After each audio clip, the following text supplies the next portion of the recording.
le plus Bah, tu sais, si évident. on parle d'échecs sur scène, c'est aussi une des raisons pour lesquelles j'ai pas eu trop peur de commencer le stand-up, c'est que je m'étais déjà pas mal embarrassé avec la musique quand je faisais des concerts. Ça se passait pas toujours bien. Il y avait toujours des problèmes, des trucs comme ça, ou tu sais, le chanteur est bourré, enfin, tu vois. Donc mes premiers souvenirs de galère sur scène, c'est ça, c'est même à genre 14 ans, puis toutes les années qu'on suivi, il y a eu plein de concerts foireux comme ça. Eh, une rockstar dans l'épisode cette semaine. T'entends ça? C'est une rockstar qu'on reçoit dans un instant pour l'épisode 15. Il s'appelle Adrien Arnoux. Il m'a fait le plaisir d'être mon invité pour cet épisode et il a été d'ailleurs très volontaire, spontanément. Ouais, super, j'écoute ton podcast, je veux bien le faire. Donc, merci déjà d'être passé, Adrien. On va le découvrir, il est stand-upper, humoriste, sur Paris notamment, mais un peu partout, là où on le demande finalement. Il est allé au Québec, il est allé aux États-Unis, il a joué en français, il a joué en anglais. Et on a donc parlé de son passé musical, vous l'avez entendu dans l'extrait, on a parlé de son présent de stand-upper, de son présent donc au chômage en ce moment, euh, de son podcast qu'il vient de lancer en octobre. On en apprend un peu plus sur les origines de sa grosse voix grave et aussi sur la taille de son sexe.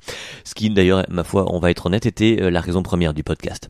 Adrien Arnaud est donc mon invité dans un instant. Je vous rappelle juste que l'épisode précédent c'était Jérémy Crédville. Si vous l'avez pas encore écouté, l'épisode est évidemment disponible et que Jérémy a eu son permis moto alors que dans le podcast il nous expliquait qu'il avait raté le permis moto. Donc bravo Jérémy.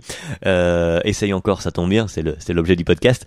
Donc voilà, Jérémy Crédville est toujours dispo. Les épisodes, le podcast s'écoute sur Apple, Spotify, Anchor, YouTube. Les épisodes sont aussi sur YouTube maintenant. Voilà, en gros, si vous voulez sur vos plateformes de podcast habituelles, audio ou encore YouTube, c'est dispo. Voilà, il y a plus qu'à Patreon également. Il y a un Patreon si vous voulez soutenir le projet en lui-même plus que simplement l'écouter. Vous êtes les bienvenus. J'ai besoin de thunes pour payer du chauffage. Voilà, en gros, c'est comme ça que ça commence. Adrien Arnoux est donc l'invité de ce 15e épisode et ça commence maintenant. Adrien Arnoux, mon invité, bonjour.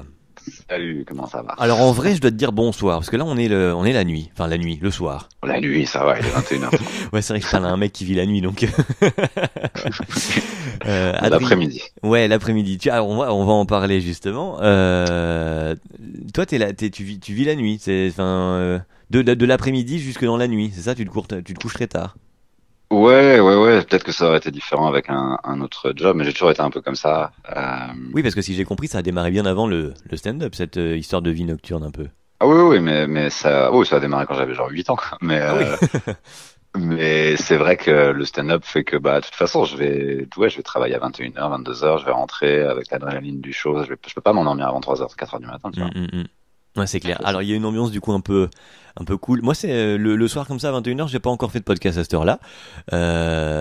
Donc, comme je sais que Ouais, t'aimes la nuit, que ouais. techniquement on est en hiver, il fait effectivement déjà nuit, je me suis mis une petite ambiance bougie. Je veux le faire bien ambiance nuit. J'ai une petite ambiance bougie, je me suis pris de la chartreuse, on est pas mal. Voilà, on est... Je sais pas, t'es comment toi là tout de suite? Je suis dans ma chambre avec du coca et des substances illicites. Bon, donc du coup, on peut se dire c'est des trucs cool, c'est bien. Il y a que nous, on est posé. Alors, on va commencer par le début. J'ai une seule question que je pose toujours à nos invités. C'est qui es-tu? Tu veux dire mon identité Bah, tu réponds comme t'as nationale? envie à cette question. La question, en gros, je suis pas journaliste moi. Je l'ai déjà dit dans 50 podcasts. Enfin, j'en ai pas encore fait 50, mais bref. Ouais. Et l'idée, c'est que j'aime pas cette notion des. Alors, vous êtes nanani nanana. Non, présente-toi directement. C'est beaucoup plus simple. Je suis Adrien Aranoux, a priori, je suis un humoriste de stand-up, même si en ce moment il se passe pas grand-chose. J'ai 35 ans dans 10 jours. J'ai Ah une ouais, banlieue 35 ans, dis donc. parisienne. Ouais. Ouais, je vis assez bien, ça va. Et Oui, en puis, soi, c'est pas une information capitale, c'est vrai, mais non, bah, je fais genre 2 ans de moins, donc les gens sont un peu surpris des fois, quoi. C'est à peu près tout au début, c'est-à-dire que l'introduction, ce serait ça, quoi. Après, il y a plein de choses sur moi, mais je peux pas tout dire. stand-upper, humoriste, de 35 ans. Ok, Voilà. c'est pas mal, c'est pas mal. Stand-up alors du coup, puisque c'est ce qui te définit, là d'emblée, c'est ce que t'as dit tout de suite. Comment t'arrives au stand-up alors dans la vie? Bah, ton podcast, c'est sur l'échec, non? Ouais, c'est ça. Non, en fait, à la base, je voulais faire de la musique, mais j'ai commencé en 2000, et j'ai arrêté en 2012. Et en fait, si tu regardes l'histoire de l'industrie musicale, c'est vraiment les 12 pires années pour pour l'industrie de la musique. Donc en gros, tu sais, j'ai commencé au moment où le téléchargement arrivait, et quand je suis arrivé à un âge où j'essayais vraiment de gagner ma vie en faisant ça, c'était devenu complètement impossible. C'était genre en 2010, 11, 12, on savait même pas que ça allait remonter avec le streaming à l'époque. Donc c'était ouais, de 14 à 26 ans, j'ai joué dans des groupes, j'ai essayé de jouer pour d'autres gens, des musiciens de session, tout un tas de trucs, producteurs, enfin, il y a rien qui a marché. Donc à 26 ans, j'ai fait vas-y, on va essayer autre chose. J'étais fan de stand-up américain, je regardais ça beaucoup sur YouTube. Ok. Et j'étais déjà avant, quand j'étais plus jeune, j'étais fan d'humour français, j'écoutais Rire et Chanson toute la journée et tout, donc j'avais déjà aussi cette musique là en tête. Donc je me suis dit vas-y, on y va, on tente, et puis voilà. Et ouais, donc, mais tu faisais genre, déjà, t'étais entre guillemets comique dans ta vie personnelle, tu faisais des blagues, t'aimais en faire, ou tu t'es dit non, Il y a je vais des gens qui m'attaquer me à ça connaissent. comme de la musique? Non, bah un peu les deux en fait. Il y a des gens qui me connaissent quand même un mec marrant et puis d'autres qui voient pas du tout. Et Ouais, ceux qui rient aux blagues et les autres. non, ce qui est sûr, c'est que les années avant de commencer le stand-up, je commençais à être le gars qui racontait des conneries dans des bars. Enfin, tu vois, genre je Ouais. faisais marrer mes potes, je buvais des bières, je racontais de la merde. C'est un peu comme ça que j'ai développé mon style, je pense. Tu vas dire, tu bois des bières, tu racontes de la merde, c'est ça? C'est ton style. Bah franchement, ça résume bien la vie. Ouais. En termes justement de stand-up, tu te places où? Comment tu te définirais? C'est compliqué, ça dépend de comment les gens définissent eux-mêmes le stand-up, si tu veux. Parce que bon, pour moi, tout ce que je fais est normal et il n'y a rien de spécial dans ma démarche, mais j'ai finalement au cours des années, dû me justifier de plein de choses, donc je sais pas où je me place, parce que ça va pas être là où les gens me placent. Qu'est-ce que tu appelles te Tu vois. justifier? De blagues? Ou de thèmes? Ouais, ou des choix de carrière, parce que j'ai Choix pas de fait carrière. énormément d'efforts pour être connu, des trucs comme ça, tu vois. Et, Ça fait combien de je temps sais pas où d'ailleurs je me place. que t'en fais? Ma première scène, c'était en 2012, et Ah ensuite oui, il y a eu donc 2 juste ans où derrière j'ai la musique pas... vraiment, ouais. Ouais, puis il y a eu 2 ans où j'ai pas joué beaucoup, parce que j'étais nul, et puis il y avait pas beaucoup de spectacles, enfin, voilà. Et mais au bout de 2 ans, moi, j'ai commencé à jouer tous les jours, quasiment. Donc on est à quoi? On est à 5 minutes à peine de podcast. On a Ouais. un gars qui a tenté la musique à une pire époque possible pour la tenter, qui derrière fait de l'humour en disant ouais mais j'ai arrêté 2 ans parce que bon c'était nul. C'est bien Ah le non, j'ai pas dit que podcast. j'ai arrêté 2 ans. J'ai dit, les 2 premières années, j'ai pas joué beaucoup juste parce que j'arrivais pas à trouver Ah beaucoup de bon plans. d'accord, oui d'accord. Et, il y avait moins de plans et j'étais pas assez bon pour les Oui c'est avoir. sûr qu'après Mais c'est ouais le stand-up en fait, a c'était évolué graduel, derrière. hein. C'était à force, tu vois, chaque trimestre. En gros, au fur et à mesure, tu essaies de prendre de moins en moins de fours et d'avoir de plus en plus des gros rires. Et puis, au bout de 2 ans, j'avais un bloc de 8 minutes qui marchait à peu près partout, mais ça a pris du temps à développer. 8 minutes, 2 ans, voilà, qui replante un peu le décor pour ceux qui suivent absolument pas le stand-up et qui disent ouais, il y a qu'à parler, raconter des blagues. Donc ça donne une idée, ça donne une idée. Justement, parlons, puisque le podcast s'appelle Essaye encore l'idée de parler des bides. Tu dis que ça a pris 2 ans pour faire 8 minutes, donc j'imagine qu'on a commencé par des fours. Ouais, mais je le savais en fait, parce que ce qui m'a donné envie de commencer le stand-up, c'était aussi la dernière étape, c'était d'écouter beaucoup de podcasts. C'est comme celui de Marc Maron ou de Joe Ouais. Rogan où il parle beaucoup de stand-up et tous étaient unanimes que de toute façon eux avaient pris des énormes fours et qu'il fallait en prendre pour être bon. Je savais déjà que ça faisait Oui, t'étais partie du déjà principe. ouais, équipé, on va dire, sur le parcours. Euh, Tu savais comment ça ouais. allait se passer. Ouais, et puis je savais que c'était nécessaire et qu'il fallait parce que la première fois que j'ai joué ça s'est pas trop mal passé mais je voulais pas continuer à avoir la peur du bide en fait donc je l'ai presque provoqué la deuxième fois. Ah oui? Même si j'avais pas forcément les moyens de ne pas le provoquer, si tu veux. C'était pas une totale méprise, mais quand je suis sorti de scène la deuxième fois et que j'ai pris un four, je me dis bon bah ça c'est fait au moins, tu vois, genre je voulais vraiment que ça arrive Ouais. Et alors, pour pas avoir la peur. justement, ouais, tu dis ça c'est fait. Donc c'est-à-dire que parce que tu me dis oui, je savais que j'allais m'en prendre et j'avais envie de te répondre, c'est pas pour autant que c'est moins dur à vivre. Donc comment tu le vis le moment ou même si tu sais que tu vas y passer, c'est juste bon bah c'est rien, celui-là il est fait et tu passes au suivant ou tu le vis mal Pas sur très l'instant quand même. agréable. C'est pas très agréable, mais Ouais.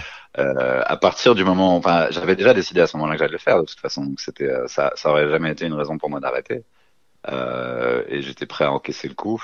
Puis comme je te dis, j'avais déjà un certain nombre d'échecs et de rejets dans ma vie, donc Mm.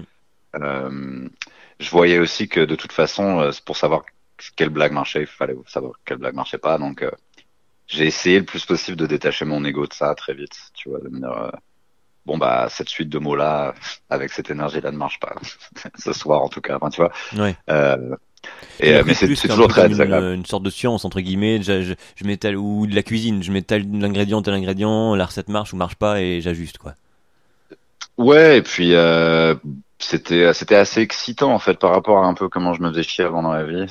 les dernières années où la musique ça marchait pas trop et tout. Mhm. Je me dis bon bah c'est excitant, il se passe un truc dans ma vie, je fais du stand-up, j'apprends des trucs. J'ai très vite vu qu'à chaque fois que je prenais un beat, j'apprenais plein de trucs très vite en fait. Tu vois, c'est aussi un moyen voilà, tu rentres chez toi, et tu fais bon ça on fait plus, ça on fait plus, ça c'était une erreur, ça a marché, enfin tu vois. Mhm. Donc ça a toujours été une statistique, une donnée qui m'a permis de me dire ok ça marche pas, ça c'est nul, ça faut pas le faire. Euh, voilà donc ça c'est t'as besoin de savoir ça. De- Ben T'es oui. obligé de... c'est comme ça que j'apprends les trucs de toute façon moi, c'est en faisant toutes les erreurs possibles pour savoir ce qui n'en est pas une en gros. Bah, c'est ce qu'on apprend depuis le début que je fais ce podcast. Effectivement, enfin, j'ai pas encore quelqu'un qui m'a dit l'inverse, donc je poursuis ma quête, mais donc C'est dur parce effectivement. qu'il faut se protéger. Tu vois, j'ai interdit à tous mes proches de venir me voir pendant les 2 premières années. Je me montrais Ah pas ouais, du c'est marrant tout ça. sur Internet. Je savais que j'allais être nul parce que tous les humoristes dont j'étais méga fan qui m'avaient donné envie de faire ce métier étaient unanimes sur le fait que c'était quasiment impossible d'être bon les 2 premières années, Ouais. voire sinon plus quoi. Et donc pour moi c'était plus un voyage quoi. Genre ok, Ouais, on mais va tu t'es commencer avec privé d'un soutien pour les années où c'est pas super bon, tu vois. oh, ça peut être un soutien, mais ça peut être aussi ah ouais, il fait du stand. C'est genre ta famille vient te voir, tu prends un gros four, bon c'est pas très agréable quoi. Ah oui, c'est ça son métier. Ouais, Surtout si je vois le. si c'est genre t'as décidé que t'allais faire ça de ta vie et tout, et Ouais. ouais c'est nul, bon bah, tu vois je voulais un peu éviter ça. Mm. J'ai encore du mal à jouer quand il y a des gens que je connais dans la salle, mais c'est un peu inévitable de toute façon ils vont venir que je le veuille ou non. Donc Bah, surtout que ça fait un paquet d'années maintenant que tu écumes les plateaux, donc t'en connais de plus en plus de gens en soi. ouais mais tu sais il y a aussi genre ma famille ils viennent sans prévenir, tu vois mon père Mm. il vient premièrement je savais pas qui reviendrait et tout, puis bon bah écoute j'espère que ça va bien se passer si tu veux je le regarde pas. Ça me gêne parce qu'en fait à chaque fois que je fais une blague je me demande plus ce qu'ils pensent de cette blague que l'ensemble du public, tu vois. Ouais. Mm. Donc j'ai voulu éviter ça, et, donc je me suis quand même un peu protégé. C'était de l'échec maîtrisé à l'abri des regards, tu vois. Ouais. Voilà. Et pourquoi ça? Tu y as réfléchi? C'est par peur de leur jugement ou toi pas vouloir être à bouffer Ah un non, de parce que je mauvais prenais vraiment enfant beaucoup de pas. C'était pas abouti? que je prenais beaucoup de bides. C'est pas que je prenais beaucoup de bides à l'époque. C'était que c'était un peu aléatoire quand ça arrivait, tu vois. Genre, je savais jamais quand est-ce que ça allait arriver. Et j'avais pas tu sais, j'avais pas toutes les techniques pour que ça Oui. arrive pas quand ça Mm. commence à arriver, tu vois. Et du coup, ouais, je voulais pas avoir ça. En plus, il y a des gens de ma famille dans la salle, ou des gens que je connais, ou des gens de l'école. Enfin, tu vois. C'était trop de préoccupations. Et de base, c'était en plus à gérer au-delà même de ton taf en soi de faire des blagues, quoi. Mm. Ouais, ouais, ouais. T'étais soutenu de base dans ta famille, tes proches ou les gens que tu connaissais, tes amis, etc. Bah, ouais, c'était plus, bon, bah, bonne chance, hein. Personne m'a dit, le fais pas, t'es pas drôle. Voilà, C'est déjà ça. il y a des gens qui m'ont conseillé de le faire, et ça avait un certain, bah, tu sais, pour les gens qui me connaissaient bien et qui voyaient que j'étais capable de déconner pas mal, ça les a pas trop surpris. Ils savaient aussi que j'étais fan de stand-up US, parce que j'en parlais tout le temps. Mm. Donc, ils n'ont pas été particulièrement surpris, mais c'est vrai que, bon, bah, tu te lances dans une carrière artistique, forcément, il y a toujours le truc de, bon, bah, bonne chance, hein. On va voir. C'est toujours un peu risqué, quoi. Mais toi, tu le voyais risqué quand tu le faisais ou c'était évident que t'allais faire ça? Ou c'était un Bah, test tu sais, comme pour moi, la musique? il y a des gens, ils sont avocats ou profs ou traders et ils arrêtent pour faire du stand-up. Et ça, ça, c'est un courage que je sais pas ce que ça a fait de devoir faire ça parce que moi, en fait, j'avais déjà abandonné l'idée Oui. d'avoir pas une carrière artistique, tu vois. Donc, c'était pas si surprenant que ça. C'est pas comme si j'arrêtais mon job d'avocat ou de prof Ouais, comme ouais. j'en connais certains qu'on fait ou de gens qui bossaient dans la pub aussi. Ou, euh, c'était j'aurais jamais enfin tu bosses dans la pub tu peux gagner 10 000 € par mois, j'aurais jamais arrêté par intégrité juste pour faire de la scène et gagner genre 3 fois moins quoi. Ouais. Mais non ça avait l'air d'avoir pour les proches ça avait l'air d'avoir plus ou moins un sens. Il y a des gens qui m'ont dit mais abandonne pas la musique, t'abandonnes trop tôt et tout. Franchement ça fait 12 ans je suis désespéré, l'industrie est au bord du naufrage, donc ça me semblait logique à l'époque quoi. T'en fais encore de la musique pour toi, par exemple? Ouais, j'ai repris là. Je pense que je vais essayer de faire en sorte que ce soit une plus grosse partie de ma vie. Euh, donc j'ai quelques projets là. J'ai repris ça même un peu avant le confinement. Ouais. En fait, j'ai toujours fait beaucoup de musique avec des ordinateurs parce que quand je jouais dans des groupes, c'était moi qui enregistrais les démos. Enfin, pas toutes les démos, mais je faisais ça quoi. Et donc maintenant, ça s'est transformé en truc où en gros, j'ai envie de faire des tu sais, j'ai envie de vendre des sons de rap, mais j'ai aussi envie de faire des trucs un peu pop et tout. Enfin, j'aimerais. En fait, c'est la production musicale en général m'intéresse beaucoup, quoi. Mm. Et donc c'est mon hobby en ce moment, comme j'ai rien à faire. Et que- oui, avec le confinement, on va en parler après, comment tu vis ça. Donc t'as parlé de musique, t'étais parti sur la musique pendant 12 ans, ensuite là le stand-up. Avant, j'ai envie de savoir avant, quand t'étais jeune, Hmm. enfant, comment c'était au niveau des études, par exemple, tu avais une carrière, tu te destinais à quelque chose, ou même déjà là tu savais pas, ou t'allais déjà vers un truc artistique, comment ça se passait Bah, tu sais, je sais pas s'ils font encore ça à l'époque, mais enfin, à mais aujourd'hui? maintenant, mais à l'époque, en gros, j'ai sauté une classe parce que je savais lire un peu avant tout le monde, quoi. Donc, j'ai eu mon bac à 16 ans, enfin l'année de mes 17 ans, quoi. Mais je suis né en Ouais, décembre. ouais. Euh, et donc j'étais un peu confus. Et tu sais, mon père, il est dessinateur. Et il a fait une école qui s'appelle Benningen, les SAG, ça s'appelle, c'est à Saint-Germain-des-Prés, à Paris. Donc j'ai fait ça pendant un an ou deux, mais ça me convenait pas. J'étais trop jeune, je comprenais rien. Enfin, tu vois, j'étais à la masse. Mhm. Donc en gros, à partir de 19 ans, c'était genre, vas-y, je vais jouer dans des groupes, faire de la musique et essayer de gagner ma vie, quoi. Parce que je savais pas trop, tu sais, la perspective de faire des études, genre être assis avec un tableau, des profs, ça me faisait chier. Faire un job dans un bureau, je voyais pas comment ce que ça allait m'apporter. Mhm. Et en plus, comme mon père a gagné sa vie en ayant une carrière artistique, j'ai toujours grandi en pensant que c'était possible, quoi, que c'était pas un truc de ouf. Mhm. Il faisait Euh, quoi? Bah, il faisait de la bande dessinée, il a fait plein de trucs, il a fait plein de Ah oui, séries, d'accord, il ok, a oui, oui. beaucoup de scénarios et tout. Et je sais plus pourquoi j'ai commencé à dire ça. Parce que je te demandais ce que tu avais fait avant et que du coup tu m'expliquais que t'avais eu un modèle entre guillemets de réussite dans le métier artistique et que donc tu disais bah c'est possible, il y a pas de doute en Bah, soi. réussite, faut pas exagérer. Non, Je mais sais enfin pas s'il il en écoute, quoi. vivait quoi, Mais, c'était son métier, voilà. oui, oui, en tout cas, ouais, il gagnait sa vie. Enfin, c'était ce qu'il faisait, quoi. Hmm. Et il allait pas au bureau. Puis tu sais, ma mère, elle est médecin, donc elle a pas de patron, elle va pas vraiment au Ouais. bureau, donc Oui, t'avais pas le modèle c'était, classique, on va dire, voilà, le voilà, bureau, l'école, etc. quoi. Ouais. Hmm. ouais, pas même l'idée d'avoir un patron. Enfin, mes deux parents n'en ont pas, quoi. Donc, ou enfin, tu sais, mon père, il avait genre son éditeur et voilà, mais Hmm, hmm. c'est pas des patrons, quoi. Euh, donc voilà, mais ouais, en gros, à partir de, enfin, l'école de dessin, ça n'a pas trop marché, et en plus, j'avais un peu des problèmes psychologiques à l'époque, donc c'était un peu compliqué c'était enfin, c'était très difficile en fait comme école. Euh, Ils forment vraiment des gens très très forts, mais moi, j'étais pas assez fort, j'étais trop jeune. Ouais. Donc ouais, à partir de 19 ans, c'était genre, vas-y, je fais pas d'études, je vais donner des cours de guitare, parce que j'arrivais à, tu sais, tu pouvais me jouer une chanson, enfin, genre, je vais apprendre cette chanson, et puis moi, je pouvais plus ou moins deviner comment il fallait la jouer, tu vois, un peu D'accord. à l'oreille. Euh, et j'ai très vite vu que je pouvais monétiser ça et donner des cours de guitare à des gosses de riches dans le 16e. Et donc, à 20 ans, c'est ça que je faisais. J'ai fait ça jusqu'à 26, quoi. 27, un truc comme ça. Ok. Et quand Voilà. tu Et on a- quand l'école c'est pas pour toi et que tu dis bon t'avais des difficultés effectivement à la suivre et tout, comment tu le vis à ce moment-là? C'est vécu comme un échec ou juste bah c'est pas pour toi point. Enfin comment tu le perçois? Non, c'était vu comme un échec, hein, mais Ouais.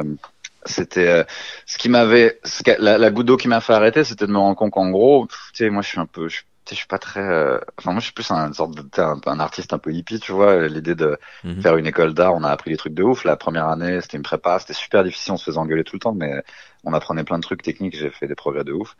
Et la deuxième année, la prépa est terminée, là, c'est la vraie école, et là, on dit en gros, tu fais de la communication graphique, quoi. Donc, tu te retrouves avec des profs qui bossent dans la pub et tu t'apprends à faire des affiches. Je n'avais Oui, c'est plus vraiment la rien même à chose, branler. ouais. Hmm. Ouais, ensuite, je voyais, c'était très difficile comme cursus. Et je voyais des gens, je rencontrais des gens qui en sortaient des 5 ans de ce cursus et bah, ils étaient freelance, ils étaient très forts, formés et tout, mais freelance et galéraient à trouver du taf. Et je me suis dit, ok, donc ça me garantit même pas un emploi. Mhm. Je me casse. Voilà. Et donc voilà arrive la musique. Ouais, c'est pas, ce qui m'a pas garanti un emploi non plus. Non plus, du coup. Effectivement. Le stand-up, pour le coup, t'en as garanti un. Tu en vis maintenant depuis plusieurs années, je suppose. Ouais, le fait est que c'est quand tu compares à d'autres pays, ben, principalement les États-Unis, c'est beaucoup plus simple en France de gagner sa vie assez vite. En fait, ça prend 2 ans, 2 ans et demi pour. Et c'était à l'époque c'était un peu plus difficile, mais maintenant que les comedy clubs payent en cachet, ça veut dire que tu peux être intermittent même sans avoir de spectacle. Il y a des trucs qui sont faits en France pour les artistes qui sont pas mal. J'y avais pas accès en musique parce que j'arrivais pas à travailler légalement, tu vois. Mais Mhm. une fois que c'est devenu le cas, ouais, on est assez bien lotis dans le théâtre et dans l'art en France. Il y a des pays d'Europe comme ça. Aux États-Unis, ils financent personne et ils aident personne, tu vois. Et par exemple, en Suède, si tu as un groupe de métal, tu peux demander de l'argent au gouvernement et tu peux gagner ta vie ici. Ouais, bah C'est des oui. trucs dont on peut profiter facilement. Et je connais la plupart des gens que je connais qui ont vraiment décidé de s'accrocher dans le stand-up. Au bout de 3 ans, ils avaient gagné leur vie d'une manière ou d'une autre. C'était pas ouf, mais c'était possible, quoi. Ouais. Et tu disais tout à l'heure que t'as pas fait nécessairement des choix de carrière pour être plus connu, etc. Ça, c'est donc un choix pour le coup volontaire ou un choix qui s'est décidé tout seul de par la Ouais, vie. ça s'est plus décidé tout seul, en fait. C'est qu'au bout d'un moment, tu te rends compte que bon, c'est pas vraiment moi, ça me correspond pas. On dit d'essayer une tonne de trucs en mode ah, c'est un bon exercice, mais j'ai jamais vraiment trop compris l'idée. Je sentais qu'il y avait des trucs qui étaient pour moi et d'autres pas, quoi. Mais j'ai vraiment, tu sais, en fait, j'ai essayé, j'ai fait plein de castings pour plein de trucs, des chroniques, des émissions, des pubs, des machins. J'ai un peu paradé à droite à gauche et Mhm. au bout d'un moment, tu te rends compte que ouais, c'est surtout quand je suis sur une scène que les gens aiment bien. Donc on va se focaliser là-dessus. C'est pas forcément le truc qui te rend le plus connu tout de suite, quoi. Mm. Et le fait de, tu sais, en vrai, si t'es un artiste ou un créateur de nos jours et que tu veux pas vraiment te mettre en scène quotidiennement sur les réseaux sociaux, c'est plus ou moins, c'est pas se tirer une balle dans le pied, mais c'est pas ce qu'on te recommande, quoi. Il faut, Ouais, ouais, ouais. voilà. Donc j'ai pas fait ça, quoi. Donc j'aurais pu faire ça et être beaucoup plus connu si j'avais fait du facecam sur l'actu, quoi. Mais je m'en fous un peu, en fait. Sans être sur Paris, moi, mais en suivant quand même assez de près ce qui se passe en termes d'humour, je te Ouais. connais pour être le mec qui a genre 4 heures de matériel et qui a jamais fait 1 heure. Bah ça, c'est ce que les gens pensent, que j'ai 4 heures de matériel. Mais c'est parce qu'ils sont pas avec moi sur la scène quand c'est Black Beat, si tu veux. Quand c'est Black Beat. C'est si je suis pas teubé, si j'avais 4 heures de matériel qui me permettait de marcher tous les soirs avec, je l'aurais vendu beaucoup plus tôt. Il se trouve qu'il y a il y a beaucoup de comiques qui s'en foutent un peu si leur blague elle marche pas tous les soirs. Mais moi, j'ai pas envie de commencer tous les soirs une vanne en essayant, en étant là genre ah, j'espère qu'elle va marcher ce soir. Mm. Donc je voulais avoir des armes solides. Parce que sinon tu fais du théâtre, sinon tu fais un truc qui est semi-drôle et les gens ils sortent genre ouais c'était sympa, mais moi ça m'intéresse pas de faire ça. Tu veux que Donc ce ouais, soit si un je veux avoir des hit du gros début rires. à la fin, rodé, calé, Parce que même, millimétré. parce que même en visant ça, tu vas pas forcément y arriver à chaque fois, tu Mm. vois. Donc autant mettre toutes les chances de son côté. Mais c'est vrai que le public français vient pas forcément voir du stand-up, il vient voir quelque chose. Il vient voir un one-man show. Ils ne s'attendent même pas à rire toutes les, tu vois, 30 secondes. C'est moi Ouais, qui ai envie de faire ça. ouais, ouais. Mm. Voilà, ça c'était ce choix-là aussi. Mais il y a plein de choses qu'on jouait autour de ça. C'était pas que les vannes, c'était aussi. J'étais encore moins connu que maintenant à l'époque où on me disait qu'il fallait que je fasse un spectacle à tout prix. Ça faisait pas longtemps que je faisais ça. Enfin, il y avait plein de choses, quoi. Mais ce qui est sûr, c'est que j'avais certainement pas 4 heures de matériel. Enfin, je suis pas débile, quoi. évidemment, évidemment que je les aurais marketés d'une manière ou d'une autre. C'est d'ailleurs ça mon but à l'avenir, dans les 2 prochaines années, c'est d'avoir assez de matériel pour pouvoir commencer à en mettre un peu plus sur Internet. Mhm. Et ne pas griller Comme évidemment ça, du soit. coup ce que tu as sur scène quoi. Ouais. Ouais, ou juste j'en ai tellement que c'est pas grave parce que je les grille. C'est juste que je veux pas faire des semi-blagues moyennement drôles juste pour rester dans le dans l'œil des gens, tu vois. Mm.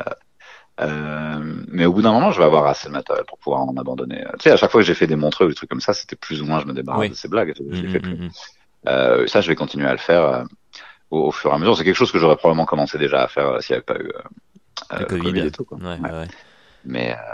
Mais ouais, en tout cas, je voulais prendre mon temps. Voilà, le marché est fait d'une telle manière que je sentais que ça avait l'air d'être mon moment, mais ça l'était pas. Mais ça, c'est des histoires de perception, tu vois. Ouais. De ce que j'entends et découvre depuis là qu'on se parle, t'as l'air très effectivement à l'intuition, à l'instinct ou au ressenti en tout cas.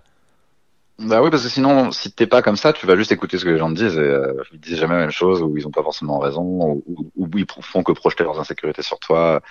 Donc ça peut pas être ça qui va dicter mes choix, quoi. Mm. Et donc t'as pas plus forcément la recette, mais au moins t'es en raccord avec toi quoi. C'est ça. Ouais, parce qu'il y a aussi moyen de se retrouver bloqué dans une situation où t'as pas envie d'être. Tu peux signer pour 7 ans très vite avec un gars et maintenant t'es coincé avec lui et puis ça marche pas trop. Du coup, tu t'en veux de pas être connu et c'est ça ta Mm, vie. Je suis mm, pas mm, mm. connu, c'est nul. Enfin, tu vois, ça m'intéresse pas. J'ai pas envie de faire ça.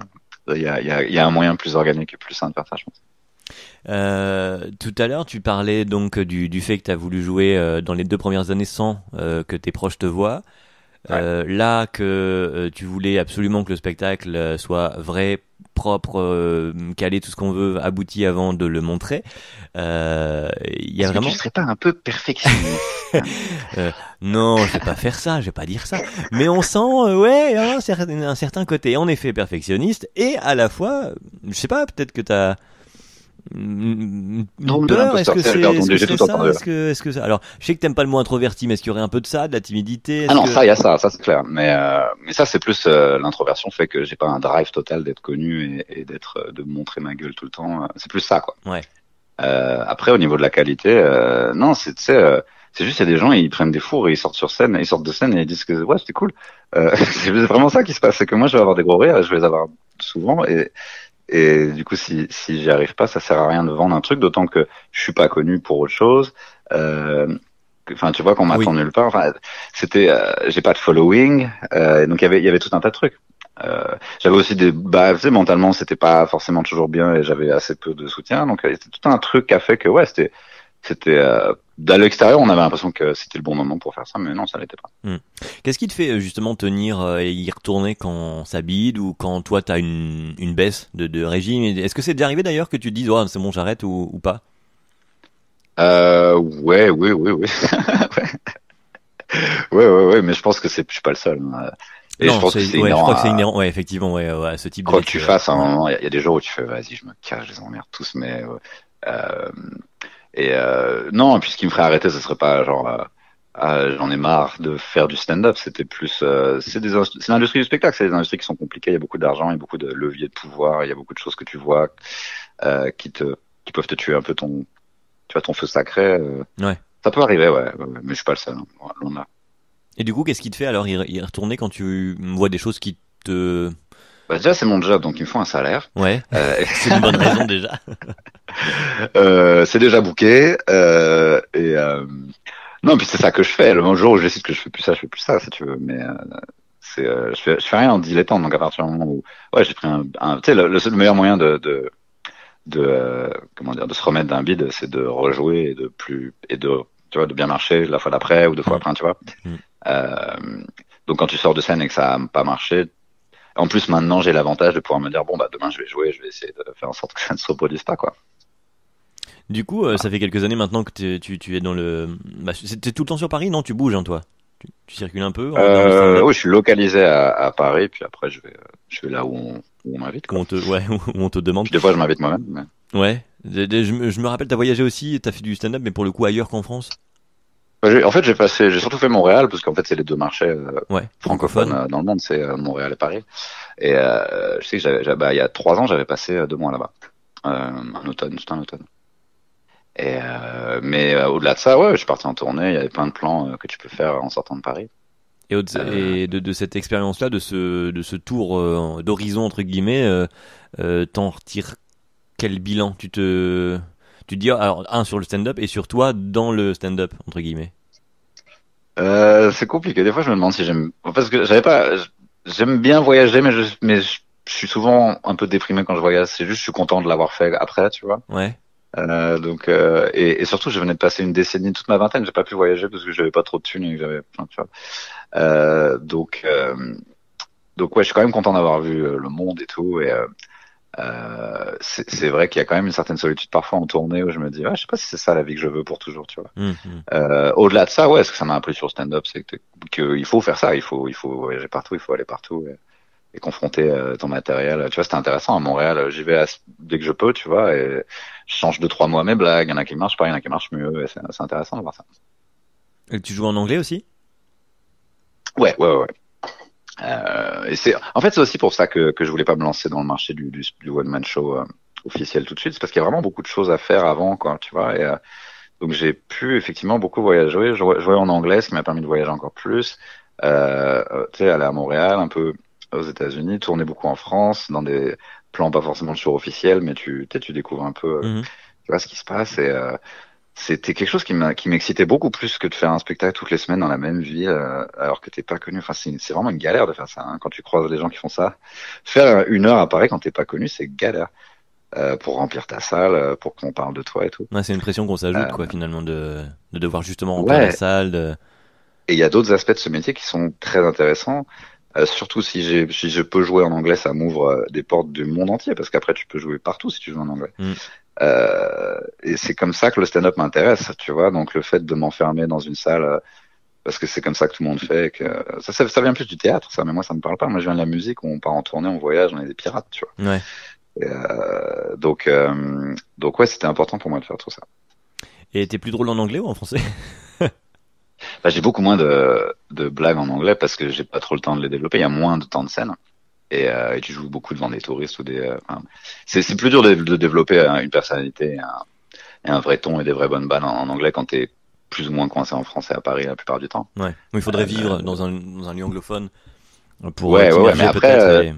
il y a des gens qui m'ont dit qu'ils préféraient ce que je faisais en anglais et d'autres qui m'ont dit l'inverse. C'est dur de savoir. Ça dépend de mon niveau de confort des fois. Enfin, Ouais. ce qui est sûr, c'est que j'ai beaucoup plus de matériel en français. Oui, du coup. Voilà. Et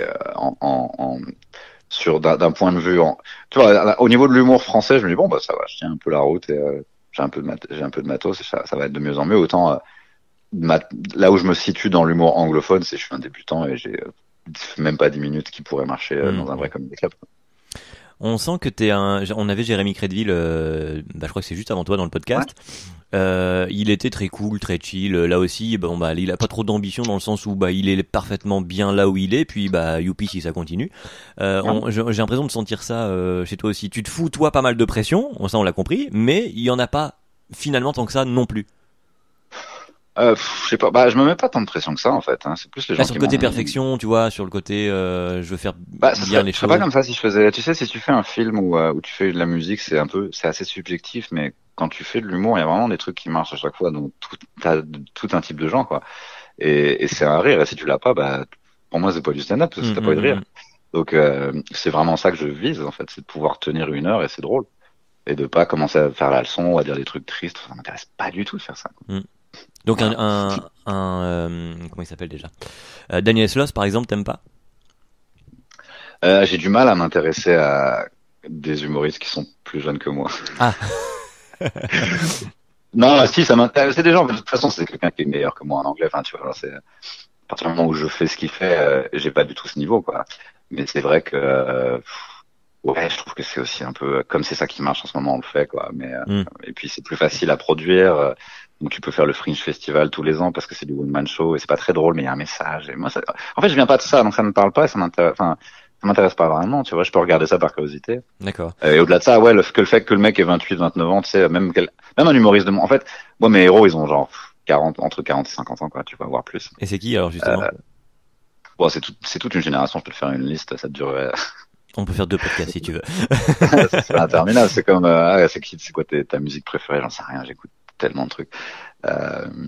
En tout cas, parce que tu disais que c'était quand même eux en les regardant le stand-up. Ouais, bah en gros c'est la génération, c'est des gens qui ont 50 ans maintenant, c'est genre Patton Oswalt, Mark Maron, Louis C.K., Joe Rogan, tous ces mecs-là.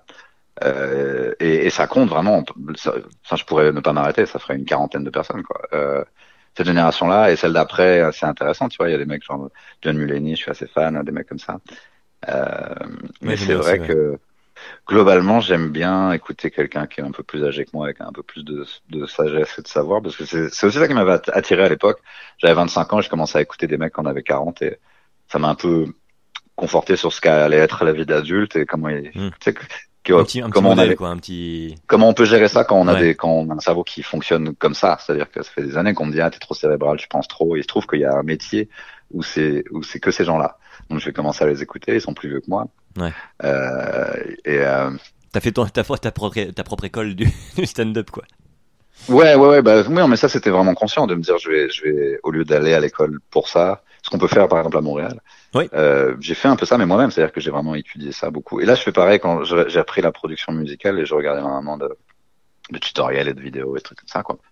C'est je suis assez pour ça. Très autodidacte. Des gens.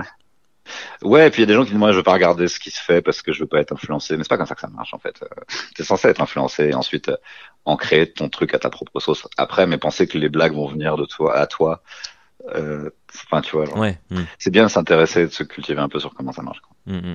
Justement, comment parce que les techniques de blague, d'écriture, etc., comment t'as appris là aussi, mettons, en décortiquant des textes, des gens que tu suivais, ou juste en les écoutant parler dans les podcasts dont tu parlais tout à l'heure?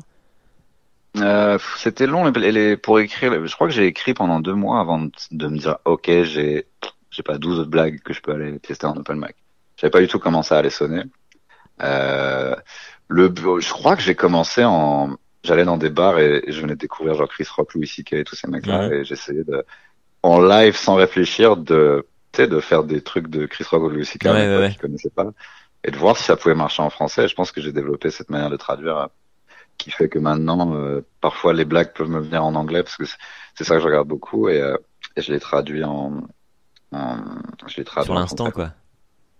quoi. Ouais, parce qu'il y a toujours un moyen en fait c'est un mélange faut que ce soit quand même le bon son, mais faut que ce soit un peu le même sens, mais t'es pas obligé que ce soit exactement le même. Enfin, c'est marrant de créer deux versions de la vanne. Une en anglais, une en français, parce que ce sera pas exactement la même chose à chaque Mm, fois. mm. Et tu bosses comment alors? T'écris, je me doute de la réponse. T'es pas le mec discipliné derrière son PC qui se met, allez, il est 8 heures, je me mets à écrire. Moi, je fais un peu ça quand même. Ouais, quand Il est même. pas 8 heures, quoi. Non, oui, Il est pas voilà. 8 heures. C'est juste qu'il est 3 heures du matin, mais non, j'aime bien ça. Le côté routine, rituel, etc. Bon, c'est pas forcément tous les jours, parce que le rituel, ça peut devenir un peu. Tu te retrouves un peu piégé dans tes pensées au bout d'un moment si tu fais ça tous les jours, plusieurs heures par jour, mais non, j'aime bien ça. Ça m'amuse d'écrire plein de trucs et de laisser mon cerveau un peu vaquer, puis après je regarde et j'essaie d'évaluer ce qui est de la merde et ce qui est ce qui a un potentiel, tu vois. Mm. Euh, mais ouais, non, j'écris pas mal. J'écris une version, puis après je la dis sur scène et je regarde plus la version que j'ai écrite. Et un an après, je la regarde et je fais, ça s'est transformé en autre chose quasiment. Je le dis plus exactement pareil. Et t'écris dans Mais le ça commence sens, toujours par le mot écrit. Ouais. ouais, mais t'écris t'écris tout. Enfin, je veux dire, c'est à la virgule ou voilà la blague. Et puis donc, comme tu dis, je l'arrange et ensuite elle est devenue chorale et tu l'as juste répété et c'est bon, elle est dans ton ADN maintenant. Ou comment ça se passe? Bah, au début, je fais plus ou moins ce que j'ai écrit, mais je mémorise pas à 100% à la virgule près parce que je veux me mettre dans une situation où ça va sortir. Ok. Tu sais, l'idée, c'est que je sais pas comment je vais le dire exactement. De toute façon, je vais être sur scène, les gens qui me regardent, je vais dire un truc.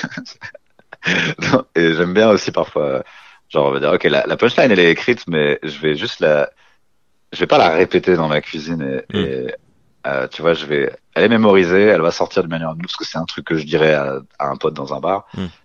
Donc, comment je le dirais? Et des fois, c'est mieux de se dire, ok, on va voir comment ça sera naturellement. Mais il y a toujours une version écrite de la blague au départ. C'est juste qu'au fur et à mesure, elle Ça évolue, évolue. quoi. Ouais. Là, si je te dis là un moment de gros, alors bide ou que ce soit sur scène ou autre part dans l'humour Ouais. ou autre, c'est quoi le moment le plus là raté auquel tu penses si je te dis quel est le moment raté le plus Bah, tu sais, si évident? on parle d'échecs sur scène, c'est aussi une des raisons pour lesquelles j'ai pas eu trop peur de commencer le stand-up, c'est que je m'étais déjà pas mal embarrassé avec la musique quand je faisais des concerts. Ça se passait pas toujours bien. Il y avait toujours des problèmes, des trucs comme ça, ou tu sais, le chanteur est bourré, enfin, tu vois. Donc mes premiers souvenirs de galère sur scène, c'est ça, même à genre 14 ans, puis toutes les années qu'on suivi, il y a eu plein de concerts foireux comme ça. Euh, et donc c'est vrai que c'est peut-être pour ça que les premiers beats m'ont pas tant que ça Attends. fait de mal, Hmm. parce que ouais, ou normalement, parce qu'au début j'avais peur de commencer stand-up, je me disais mais je vais m'embarrasser sur une scène, je vais passer pour un con. Après j'ai fait un flashback de tout ce que j'avais déjà fait sur une scène. Et j'ai fait non, en fait ça va. T'es devenu le Ouais. chanteur bourré mais du stand-up. Bah, c'était pas moi le chanteur, mais non, mais tu sais, j'étais un gothique en surpoids avec du maquillage, je courais partout, c'était ridicule. Enfin, tu sais, euh, genre je m'étais déjà embarrassé sur une scène, quoi. Hmm. Il y avait pas de souci avec ça. Et ensuite, non, bah les bides, tu sais, il y en a plein, et puis c'est toujours un peu la même histoire, hein, ils t'aiment pas, Hmm. et Ouais. t'as envie de mourir. Après, il y a des bides plus graves que d'autres, quoi, mais il y a des fois où t'es genre enfin, tu sais, j'ai déjà fait des trucs où c'est genre des soirées stop la violence et il y a tout le village qui est là, où toutes les familles, des gens qui tombent morts et toi t'arrives avec des vannes de cul parce que t'as que ça au début. Enfin, j'avais que ça et en tout cas, enfin, ça, ouais, ça m'est arrivé, quoi. Je veux pas trop raconter l'histoire parce que c'est comme ça que je close. J'ai une histoire de 7 minutes sur ça, Ouais, sur le ouais. pire beat que j'ai pris de ma vie. Mais en fait, il y en a un, mais il y en a d'autres. C'est, En fait, ouais, quand on me demande quel est ton pire beat, je dis, en fait, c'est tous les mêmes, hein. Ouais. C'est juste, il rit pas à mes blagues et je fais, mais d'habitude, les gars. Je suis vénère et après je sors de scène et j'essaie de croiser personne, quoi. Voilà. Ça, c'est ça le bide. Et tu t'en veux, tu leur en veux, Oh, les deux, hein. les deux. Les deux. T'essayes de savoir, ok, qu'est-ce qui est ma faute et qu'est-ce qui est la leur. Il y a toujours un, Un mix des il y deux. a toujours un, ouais, il y a toujours un mix. Et parfois c'est entièrement ta faute, parfois t'avais aucune chance. Et puis, c'est bien d'en être conscient, quoi. Et c'est déjà arrivé que ce soit vraiment des lieux où t'avais vraiment zéro chance, genre un peu comme au Québec où c'est des bars vraiment, les gens peut-être ont, enfin quoi que là-bas ils sont peut-être plus aussi assidus au stand-up, mais je veux dire, J'ai été très bien accueilli au Québec, ouais. donc j'ai pas eu ce problème-là. Les deux, j'ai fait en 2017 quand j'ai fait 2 mois là-bas, j'ai joué 50 fois, je crois, et les 2 fois où c'était galère, c'était ça, où il y avait que des Français. Voilà. Décidément ce français. Et, non, et puis des fois ça dépend, ils veulent voir un type d'humour tu sais, il y a quelque chose dans le ton de ma voix, dans ma manière de parler qui font peut-être il se la pète, il a un télo, il nous casse les couilles, il a pas l'air drôle, donc tu pars déjà avec assez des gros désavantages et parfois t'arrives à retourner la situation parce qu'ils voient il est cool, il a des vannes, puis des fois non. Tu vois, c'est dur de savoir. Le but c'est d'être au fur et à mesure d'avoir le plus en plus d'armes possible pour que si tu sens que ça commence à arriver, que ça part pas totalement en couille, tu sais, tu peux commencer à prendre un bide et retourner la situation juste parce que t'es pas parti en panique. Mhm. Et c'est le truc numéro 1 à apprendre quand t'es en train de prendre un four, c'est quoi qu'il arrive, ne panique pas et espère au mieux.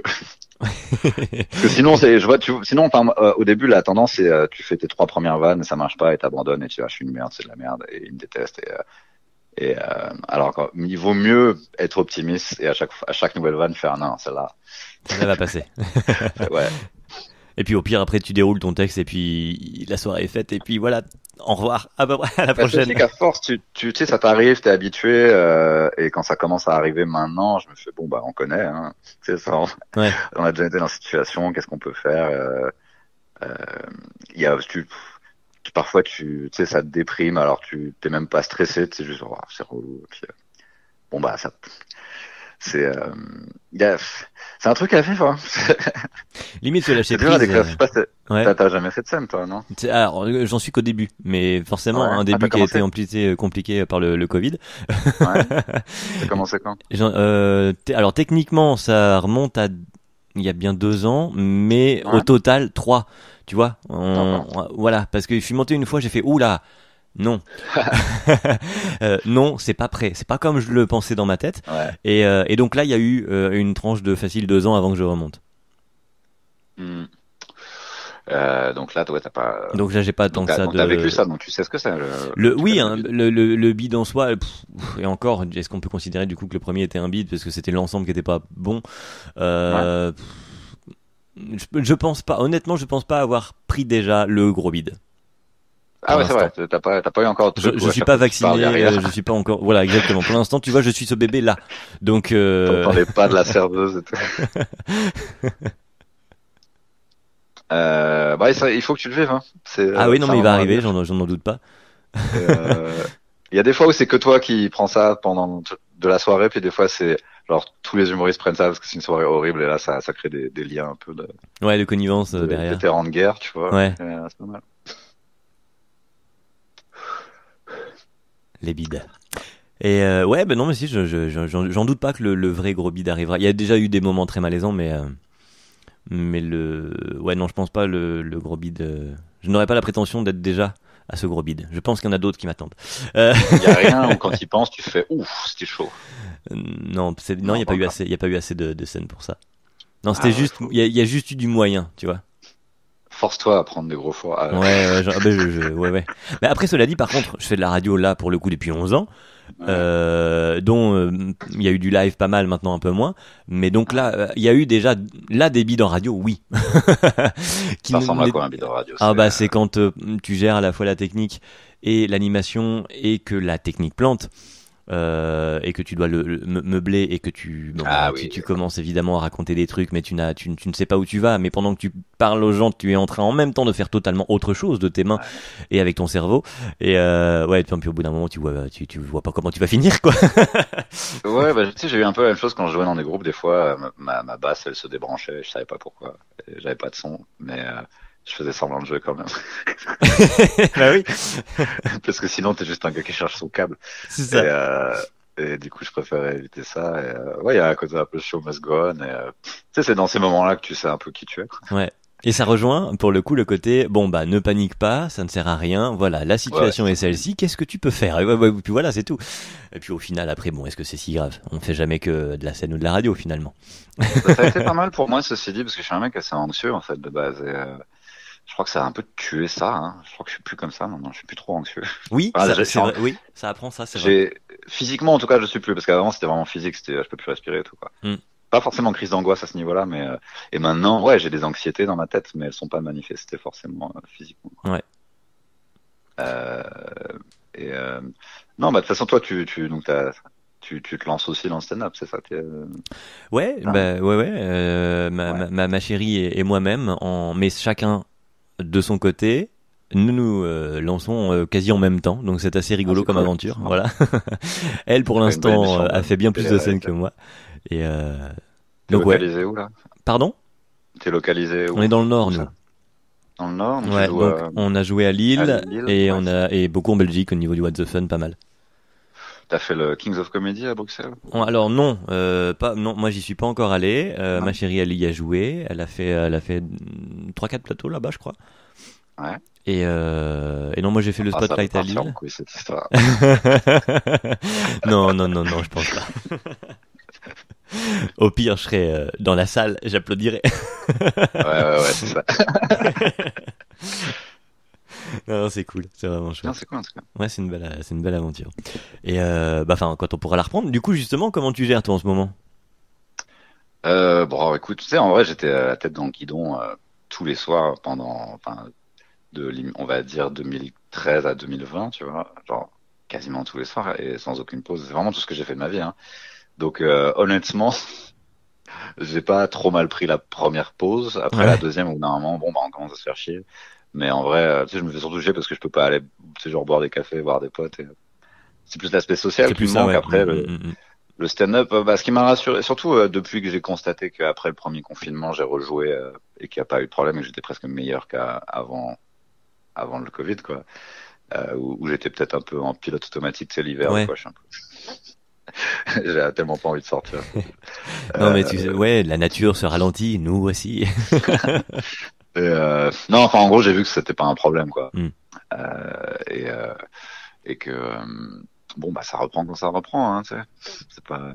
C'est pas non plus éternel et les gens vont être d'autant plus ravis de retourner au spectacle quand ce sera à nouveau possible. Ouais. Et on l'a constaté ça aussi quand on a rouvert brièvement les comédie clubs, enfin brièvement pendant 4 mois, 3-4 mois, que ouais, enfin, c'était pas toujours rempli, mais il y avait des gens, quoi. On n'était Ça avait pas manqué, en tout cas.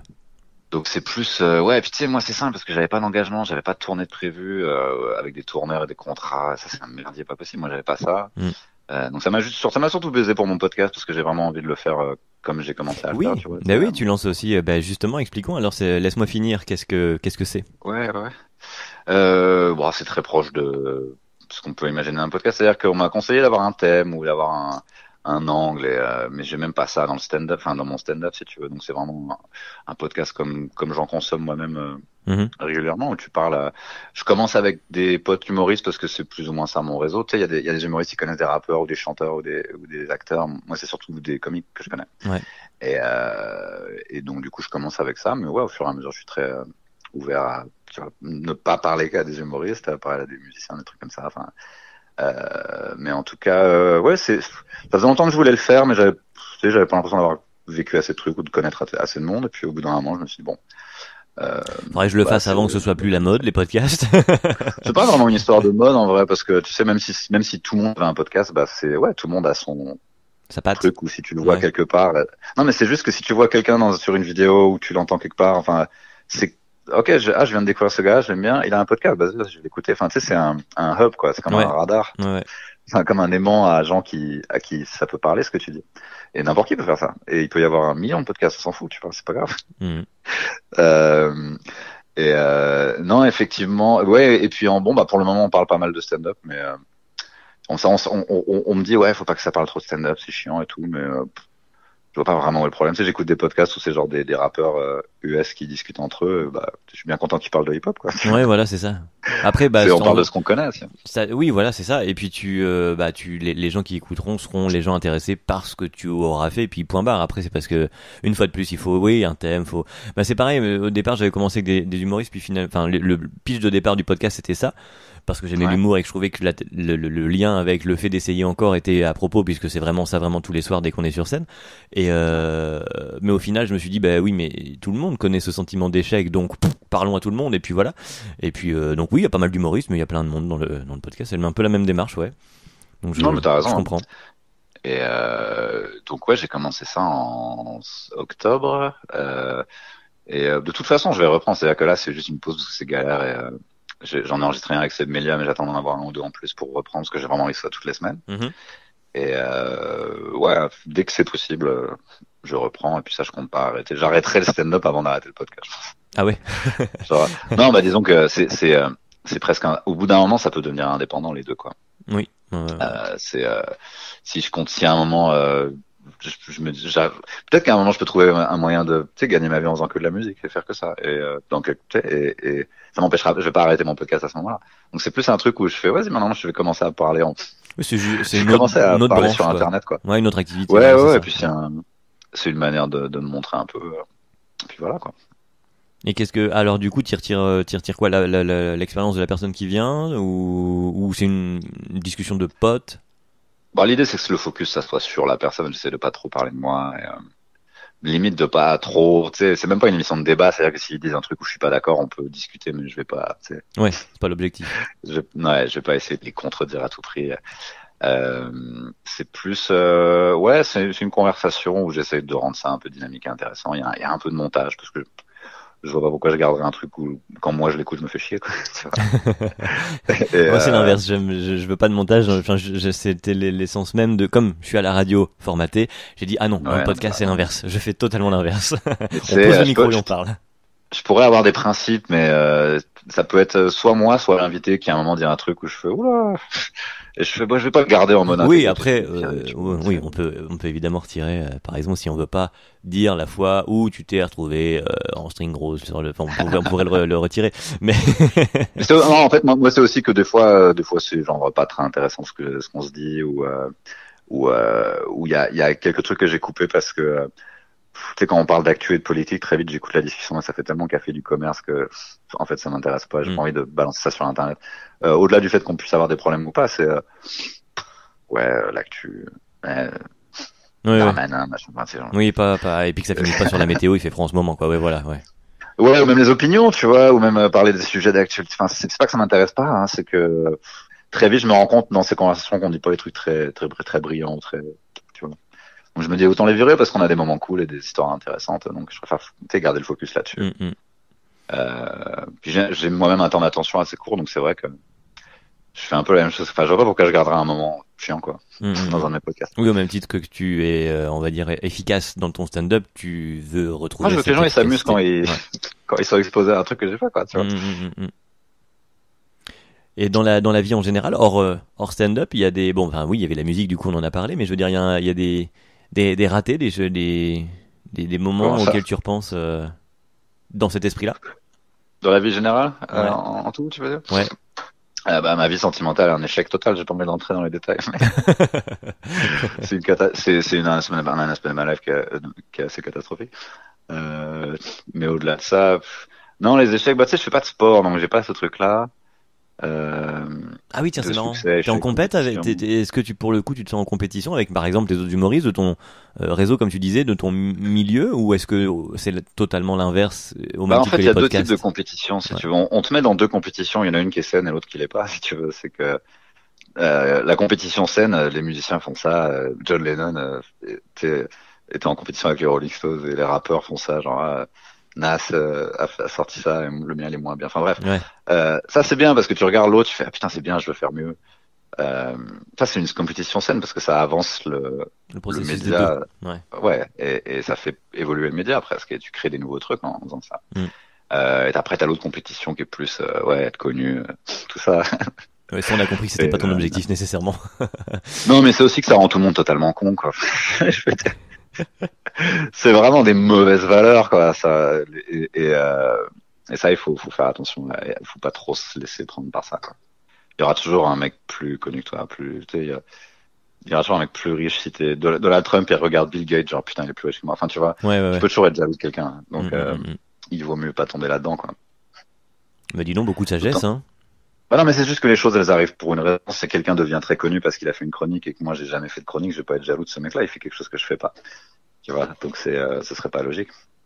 Et ou des gens qui ont dit oui à des trucs où moi j'ai dit non et du coup, enfin, tu vois, Mm, mm, mm. chacun est plus ou moins à sa place. Je pense. Tu sais, je suis à peu près exactement où je voulais être au bout de 7 ans de stand-up. Je veux pas rester là où j'en suis, mais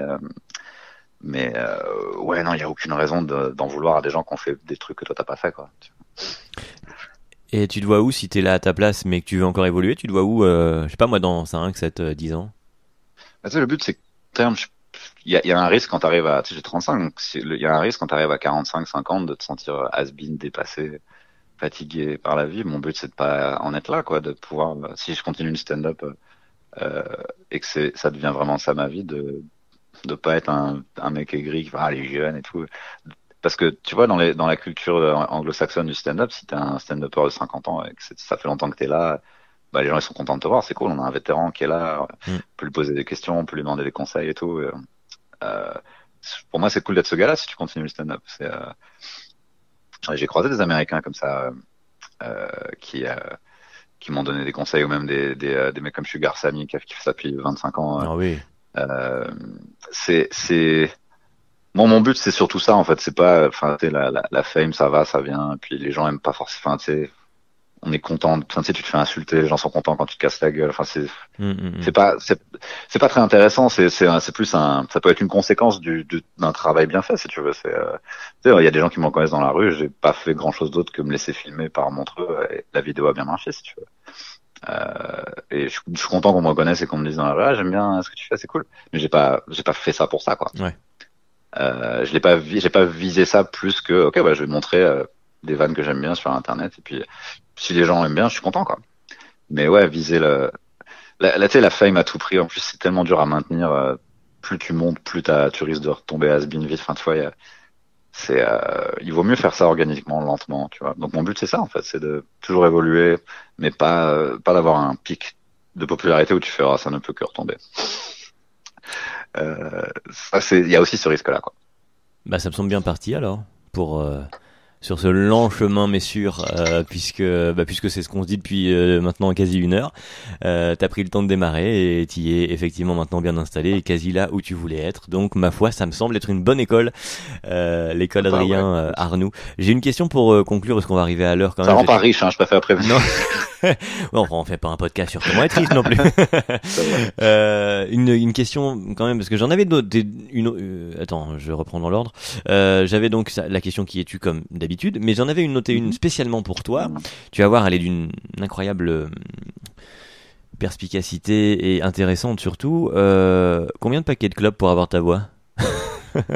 Bah, tu sais, on a l'impression que c'est les clopes et le fait est que je fume beaucoup de clopes, mais en vrai, c'est vraiment à la, j'allais dire la mutation, à la puberté que c'est arrivé. Hein. J'ai pas eu la maîtrise de ça. Si tu veux vraiment savoir, on m'a opéré des couilles quand j'avais 6 ans parce qu'elles sont pas descendues. Et peut-être que ça a créé quelque chose au niveau des hormones où il y a eu un dispatchement un peu irrégulier. Donc, tu vois, j'ai pas un gros sexe, mais j'ai énormément de poils autour. Tu vois, j'ai une grosse voix, mais je l'avais quand j'avais 11 ans. Et c'était encore plus chelou à l'époque parce que je ressemblais à Harry Potter. Tu sais, en cours de musique, genre quand on chantait toute la classe, il y avait toujours le gars qui était une octave en dessous. Le prof, il disait, mais c'est qui? Et bref. Donc, non, c'est pas vraiment la clope en fait. Hein. Ça m'a pas aidé, mais Bah, non, ça non, t'a pas aidé. Moi, j'aime beaucoup cette voix posée grave. Ça, c'est mais pas mal, ça. non, j'avais une voix grave à 11 ans, quoi. C'était très embarrassant. Oui, j'imagine qu'à 11 ans, c'est moins évident. Genre, il suffisait que j'arrive en cours en retard, tout le monde me regarde et je dis juste bonjour. Et les gens étaient morts de rire déjà, tu vois. Je le prenais pas mal, c'était rigolo, Mais ouais, j'ai cette voix-là depuis le collège. Bon, ce qui est chiant, c'est que du coup, Je fumais pas. tu fous en l'air des statistiques. J'avais lu que les voix graves, les femmes adoraient ça. Oh, j'aime bien. Il semblerait que du C'est coup, plus moi qu'elles aiment pas. En tant qu'humain, quoi. Mais non, la voix, elles aiment bien. Bon, bah merci en tout cas Adrien d'être passé. Je vais faire ma voix. Merci à toi, c'est cool. Merci beaucoup. Non, sérieux, c'était une belle rencontre. Et puis hâte de te croiser du coup en vrai dès Bah que oui, j'espère qu'on va se croiser en live un jour. mini Covid. Tu viens à Paris des fois ou Oui, ça nous arrive. Oui, bah, le podcast de Sam avait été de Sugar Sammy avait été enregistré à Paris, Ouais. donc c'était justement une virée là-bas. Donc oui, ça nous arrive de venir. Donc T'as voilà. joué un peu à Paris déjà? Non, si à Cagny à côté, enfin en région, c'était le 9-3 Cagny, je Ouais. crois. C'était une scène avec Rémi Castillo, John Talon du Rire, etc. Ouais. Et t'as jamais tenté à... Bah, je suis jamais Ouais, assez longtemps. Il y a plein de trucs. Je suis oui, je sais bien qu'aujourd'hui, Il y a même un effectivement, open c'est mic hyper facile maintenant, entre guillemets, voilà, de faire parce qu'il y a des plateaux partout, contrairement à il y a quelques années en arrière.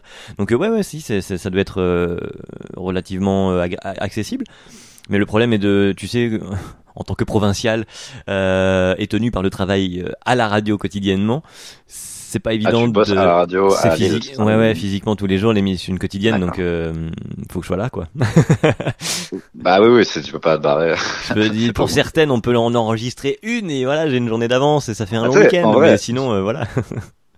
pour l'instant, il se passe que des trucs à Paris au niveau des comedy clubs, mais c'est presque plus en train d'être le cas dans le sens où, tu sais qu'à Bordeaux, il y a une scène qui se développe, je sais qu'à Nantes, il se passe des trucs, et tu vois, Lille, Bah, c'est ça pas évolue une pas petite mal, ville ouais, du tout, c'est hein. ça. Ouais. Donc, il y a tout à fait moyen, parce que les gens, à chaque fois, ils font, ouais, on n'est pas à Paris, on peut pas voir ce qui se passe à Paris, mais en fait, tout ce qu'on a fait à Paris, c'est aménager des caves pour, tu vois, et les gens veulent sortir dans toutes les villes de France, donc, Bah, c'est pour ça que c'est, sur Lille, on sait qu'il y a une belle plateforme de stand-up sur Lille, à Bruxelles aussi. Donc bon, moi étant à peu près au milieu, c'est relativement accessible là, donc c'est pour débattre, c'est, démarrer, c'est pas mal, quoi. ce serait bien, ouais, qu'il y ait des scènes dans toutes les autres grandes villes de France que Paris qui commencent à se développer. Comme tu vois, aux États-Unis, il y a les deux pôles qui sont New York et Los Angeles, mais il y a plein de scènes locales où tu peux commencer. Mm. Il y a des comedy clubs, il y a des vétérans, il y a ceux qui restent, ceux qui partent. Ce serait bien que ça puisse se développer en France, hein, parce que c'est vrai que pour l'instant, si tu veux être dans l'industrie du divertissement, t'es juste obligé d'être à Paris si tu veux jouer beaucoup, quoi. Et ouais, idéalement, ça pourrait changer, tu vois, Bah oui. si tu pouvais jouer tous les jours en étant à Bordeaux ou à Lille, bah ça serait cool. Faut ouvrir des comedy clubs. Voilà, c'est mon message. Ouvrons des comédie clubs, exactement, c'est le message. On sait donc, on retient deux choses. Adrien Arnoux a un petit sexe et il souhaite ouvrir des comédie clubs partout. Merci Ça, Adrien. je vais mettre ça sur mon flyer. Voilà, peut-être ça va être le bon titre pour une prochaine heure. C'est de mon spectacle. Merci Adrien. Merci à toi, à très bientôt.